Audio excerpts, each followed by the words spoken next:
Permjot, you neglected to mention you're a fellow blogger. Let's plug the blog. Huh? Oh, sorry, yes, sorry. Thank you, Frank. I also started writing a blog, Business Angel blog, in Europe, and are there any Europeans here other than myself? Oh, yeah. You're one of us, Alan, you're one of us. The problem with a lot of European angels is the European angel networks are predominantly run by administrators. There are very few angels on the boards of angel associations, very few if any. And the problem I always had was when I was doing these angel investments, everybody kept telling me how great it was and how vital it was to the national interest, etc., etc. But nobody was telling me how scary it is and actually how the statistics don't actually stack up and how you need to do certain things, etc. There was never a caution to it. So having lost a lot of money and a lot of emotion, because it's a very emotional thing to do, angel investing. I just started to write a blog, Business Angel blog, just to share my failures, and actually by accident. Everything happens in life, I think, by accident. What happened by accident was, I think Brian actually picked up on my blog and then made contact with me and said, let's, why don't you come over and speak at the conference, which I came to, and fell in love with Halifax, and it's been a very, very interesting Canada-filled year for me. So thank you very much. So failures, you talk about failures on I your talk blog? about failures. I try to talk about successes, but to be honest, the content isn't there. It's just not as exciting.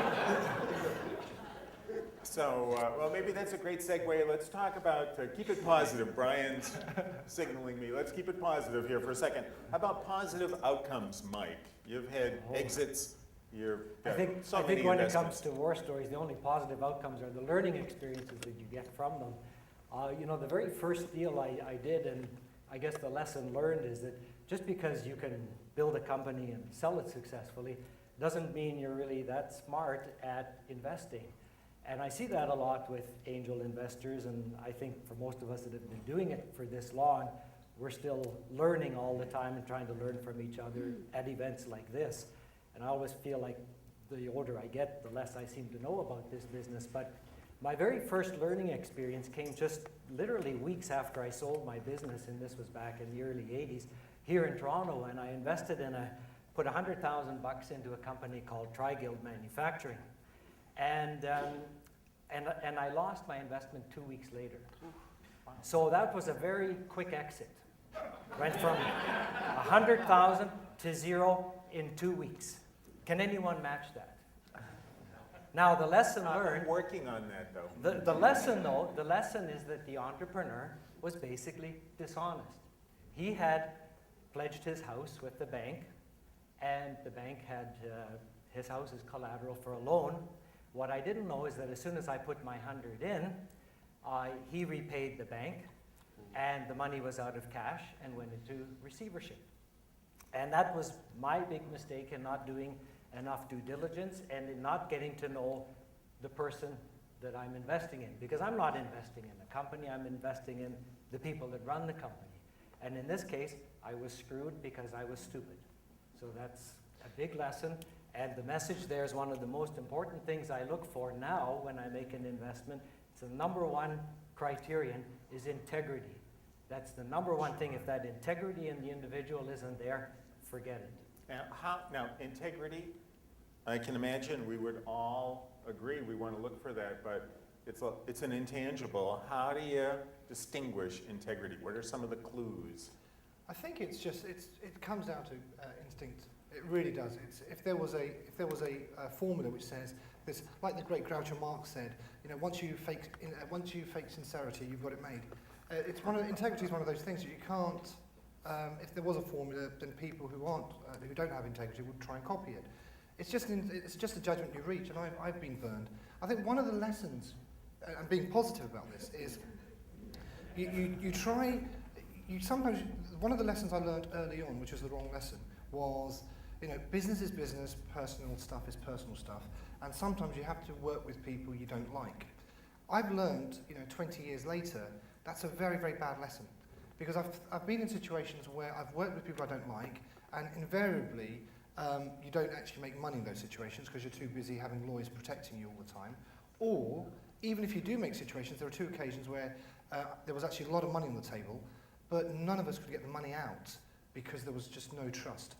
So I think in integrity and trust, so my positive would be work with people you like and trust. And I don't buy this idea, this notion that sometimes you can not like somebody but respect them. To me, that doesn't equate. Or the two it things would don't be, Well, it's no fun. Yeah, no right, fun. it's no fun. And you do this for fun. And Yeah. the other things I look for are, one of the things I do like is people who failed, entrepreneurs who have failed, because a great way of checking out their On someone integrity- else's money. On someone else's money. Actually, I'll come on to that. I'll actually come on to that because that actually brings me on to one of my recent investments. Or what you look for is if they have failed, you look at the way they have treated the shareholders who they failed with. And if you get a glowing reference from a shareholder who lost money in a business, because there will be all of us, we've lost money on deals, all of us will have. Statistically, we have to if we've invested. But it'd be interesting to see how many people would you reinvest in where you've already previously lost money. Well, in one case, I've made my third investment in somebody who had actually lost me money twice. Simply because of the integrity. Now, you might say that's being foolish, but actually he also did a number of things to protect shareholders. So when he started his third venture, he just grandfathered everybody who, you understand what I mean by grandfathered? Yeah, he grandfathered everybody who had previously lost money in him because he was so determined to make money, and the business actually became cash profitable within 2 months. But that to me is, integrity.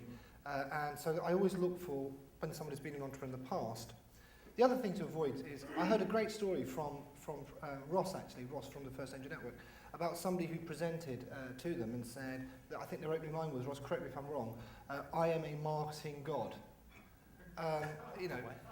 That to me smacks of, integrity and, self-appreciation are very, very closely linked. There's you want to avoid people who are self-made and in awe of their creator.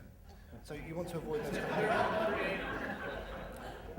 Well, how about a contrary thought there? Because I hear it from time to time in my travels that the repeat entrepreneur, the serial entrepreneur, yes, we all love him on the one hand, but contrary thought is he's not going to listen as well because he's done it before. Do you ever find that? I know who you're talking about. Yeah, you do know. Yeah, you do. I have one of those. Yeah.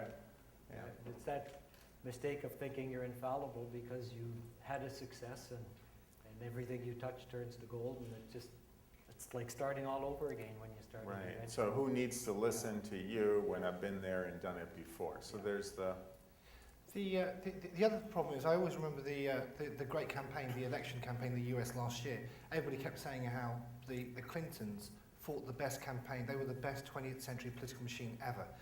The problem was they were fighting the best 21st century political machine in Barack Obama. And the problem with a lot of experience, a lot of expertise, especially in fast-moving industries and fast-moving businesses, the generals are always fighting the last war. So you've got to be very careful that an entrepreneur who's been very successful, it's not just that they won't listen, because most successful people say that they're Darwinian in their ability to adapt and respond to the environment, all that stuff. But you find they think that the way to respond is the same. And every time we face a different crisis, every time we face this is the positive about this whole angel investing, you keep learning, and you keep learning that the learning is never complete, because things keep changing. So I'm a big fan of expertise, but I'm a big fan of actually, blending that expertise with recognizing things change.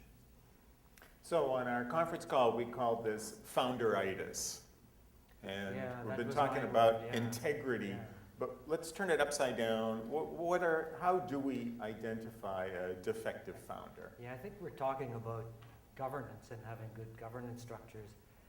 And most of the companies that I've seen fail, that I've invested in, are those where the founder is particularly headstrong.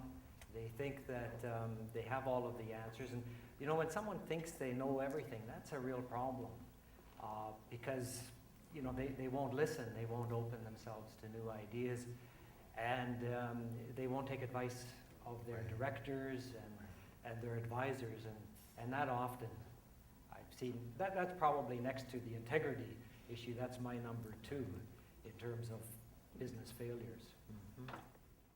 Mm-hmm.